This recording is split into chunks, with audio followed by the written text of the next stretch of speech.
সরকারি চাকরিতে অসন্তোষ নিরসনে কমিশন হচ্ছে সরকারি চাকরিতে নানা ধরনের অসন্তোষ নিরসনে কমিশন গঠন করবে সরকার। এই কমিশনের প্রধান হবেন সাবেক তত্ত্বাবধায়ক সরকারের উপদেষ্টা ও সাবেক সচিব আব্দুল মুইদ চৌধুরী। বিগত 15 বছরে আওয়ামী লীগের শাসনামলে সরকারি চাকরিরত অনেকে নানাভাবে বঞ্চনার শিকার হয়েছেন, পদবঞ্চিত হয়েছেন, পদোন্নতিবঞ্চিত হয়েছেন। এর বাইরে সরকারি চাকরিকেন্দ্রিক নানা দাবি আছে। সবকিছু পর্যালোচনা করে এই কমিশন সরকারের কাছে সুপারিশ জমা দেবে।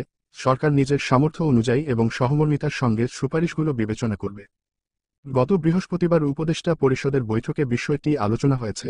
তারপর আব্দুল মুইদ চৌধুরীর সঙ্গে যোগাযোগ করা হয়। তিনি কমিশনের প্রধান হতে রাজি হন। প্রাথমিক সিদ্ধান্ত অনুযায়ী কমিশনের কার্যালয় হবে রাজধানীর সেগুনবাগিচায়। কমিশনের কাজ হবে, সে সরকারি চাকরিতে পদোন্নতি ও পদবঞ্চিতরা কমিশনের কাছে তাদের দাবিগুলো তুলে ধরতে পারবেন। সুযোগ সুবিধাবঞ্চিতরা তাদের সমস্যা তুলে ধরতে পারবেন। সরকারি চাকরিতে প্রবেশের বয়স বৃদ্ধির দাবিটি কমিশন পর্যালোচনা করবে। সরকারি প্রকল্পে কর্মরত যারা চাকরি স্থায়ী করার দাবি করছেন, তারাও কমিশনের কাছে যেতে পারবেন।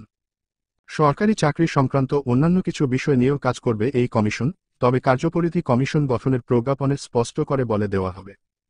ছাত্র জনতার অভ্যুত্থানে গত 5 আগস্ট আওয়ামী লীগ সরকারের পতন হয়। এরপর 8 আগস্ট অন্তর্বর্তী সরকার গঠিত হয়। অন্তর্বর্তী সরকার দায়িত্ব নেওয়ার পর থেকেই সরকারি চাকরি সংক্রান্ত নানা দাবিতে ঢাকায় নানা কর্মসূচি পালিত হয়। চাকরি জাতীয়করণের দাবিতে আনসার সদস্যরা ঢাকায় কয়েকদিন বিক্ষোভ করেন। তা নিয়ে সংঘর্ষ হয়েছিল। পদোন্নতি ও পদায়নের দাবিতে সচিবালয় সোচ্চার হন প্রশাসন ক্যাডার সহ বিভিন্ন পর্যায়ের চাকরিজীবীরা। এছাড়া প্রধান উপদেষ্টার সরকারি বাসভবন হিসেবে ব্যবহৃত রাষ্ট্রীয় অতিথি ভবন যমুনার সামনেও বিভিন্ন পর্যায়ের পেশাজীবীরা আন্দোলন করেন। রাজধানীর শাহবাগে সরকারি চাকরিতে প্রবেশের বয়স 35 বছর করার দাবিতে বিক্ষোভ হয়। সবার দাবি আমলে নিয়ে সে সংক্রান্ত সুপারিশ দিতে নতুন সরকার এই কমিশন গঠনের সিদ্ধান্ত নিয়েছে। আব্দুল মুইদ চৌধুরী সরকার গঠিত জনপ্রশাসন সংস্কার কমিশনের প্রধান হয়েছেন। পাশাপাশি তিনি অসন্তোষ নিরসন কমিশনেরও প্রধান হিসেবে দায়িত্ব পালন করবেন। নবম পে স্কেল সহ সরকারি চাকরিজীবীদের বেতন বৃদ্ধি সংক্রান্ত সঠিক তথ্য পেতে চ্যানেলটিতে লাইক, কমেন্ট ও সাবস্ক্রাইব করতে ভুলবেন না।